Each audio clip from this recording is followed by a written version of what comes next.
Former President Donald Trump has responded to the horrible terrorist attack on Israel by Hamas by doing what he does best, making it about himself. On his social media platform, Truth, essential. Friday morning, Trump insisted in an all-caps post that the last presidential election was rigged against him and said that he could have solved the crisis if he were president. Here's what he said. The attack on Israel would have never happened, 0 chance, if the election of 2020 was not rigged and stolen. By the way, he misspelled stolen, as he does often. Shows the world how important elections are. Iran was broke and talking, now they're rich and watching, wanting to make their move, and it will be a big one. Wait, what does Iran have to do with this? Iran? We're talking about Iran? There's currently no evidence that Iran was involved in the attack. That's not just me saying it, that's U.S. intelligence. By the way, I mean, do they want to blame Iran? Of course they do. But if you don't have any evidence, not much you can do. In fact, CNN reported that the United States government has collected specific intelligence that suggests senior Iranian government officials were caught by surprise by Saturday's bloody attack on Israel by Hamas, according to multiple sources familiar with the intelligence. The existence of the intelligence is cast doubt in the idea that Iran was directly involved in the planning, resourcing, or approving of the operation, sources said. Iran likely knew Hamas was planning operations against Israel, but without the precise timing or scope of what occurred. Although Iran has long supported Hamas with material and financial support, we have not currently seen anything to suggest Iran supported or was behind the attack. Whoopsie. Yeah. Now, of course, this is going to be filled with caveats because it is U.S. intelligence agencies. And so this person said that, quote, it is premature to draw any final conclusions based on what the U.S. knows right now. Meaning they're really, really hoping they can find something to link this to Iran. So, oh boy. The war drums. Everybody watch out for the war drums, okay? Now, that said, back to Trump. Now, he continues by saying, quote, how could crooked Joe Biden, the worst and most incompetent in the history of the United States, allow this to happen? We went from the Abraham Accords and peace to unprecedented death and destruction. Nevertheless, the big and very dangerous problem is solvable. Make America great again. Okay. So, first of all, where did we have peace? Where was there peace between Israel and Palestine? There hasn't been any peace. Not under Trump, because there's, again, been repeated clashes, incursions by Israelis into Gaza, repeated actions, raids, etc., and lots of death and destruction. So, I don't know. Just because he didn't pay attention to it doesn't mean it didn't happen, okay? And by the way, there's a lot of people that didn't pay attention to it. So now, getting back to the Abraham Accords, that didn't involve the Palestinians at all. Yes, it involved Israel opening up relations with several neighboring countries, specifically things like trade, and that's fine. But this completely bypassed, ignored Palestine, just completely. There was no discussion of this two-state solution, nothing in there. Abraham Accords had nothing to do with the Palestinians at all. Didn't have anything to do to solve this specific issue.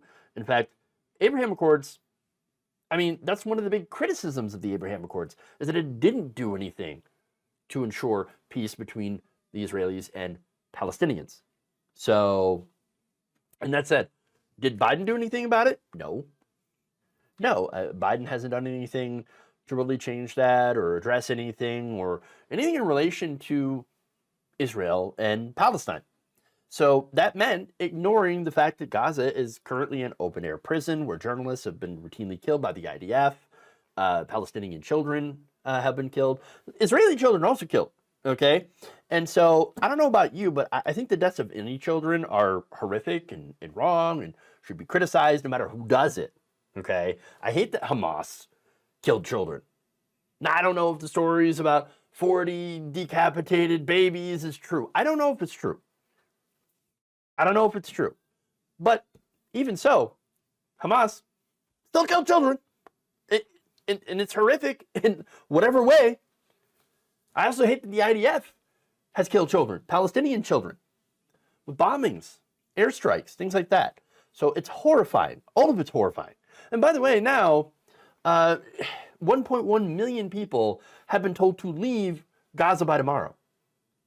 1.1 million Palestinians. Where are they going to go? They've had their fuel cut off. They've had electricity cut off. They had their water cut off. And let's not forget, of course, the people that are affected by that are in hospitals, that can't leave, they can't move. What's going to happen to them? What's going on here is a death march. The UN has literally called this demand that these 1.1 million people get out of Gaza impossible, northern Gaza. Okay? It's going to be a bloodbath for civilians, and yet for, and yet our government right now thinks that calling for a ceasefire in the area is quote unquote repugnant. I'm not kidding. And so, I mean, no, the entire situation is pretty repugnant.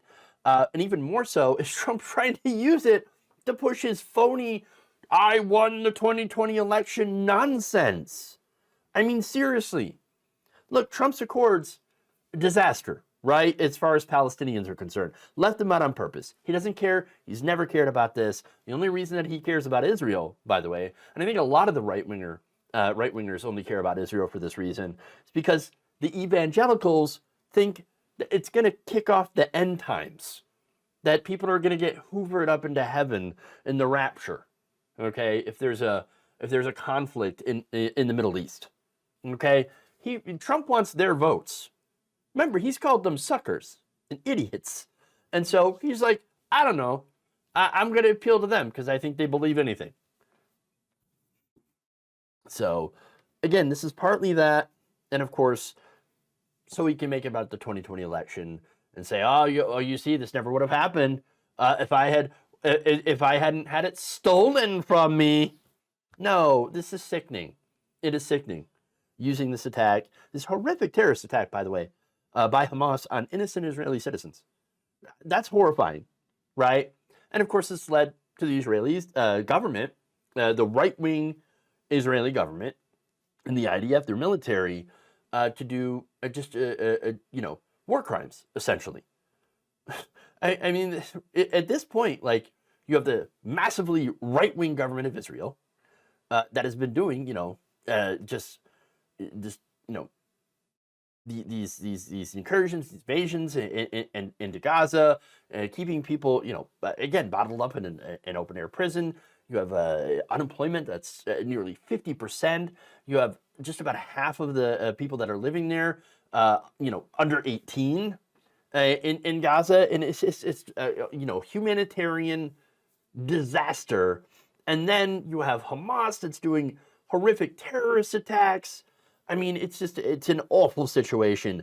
And to see Trump use that situation, which is just incredibly heartbreaking and horrifying if you care at all about humanity, human rights, etc., to boost his BS election fraud charges? No, you're the worst of the worst. You're the worst of the worst. You have no humanity at all. You don't give a damn about people. Repugnant doesn't even go far enough to describe Trump.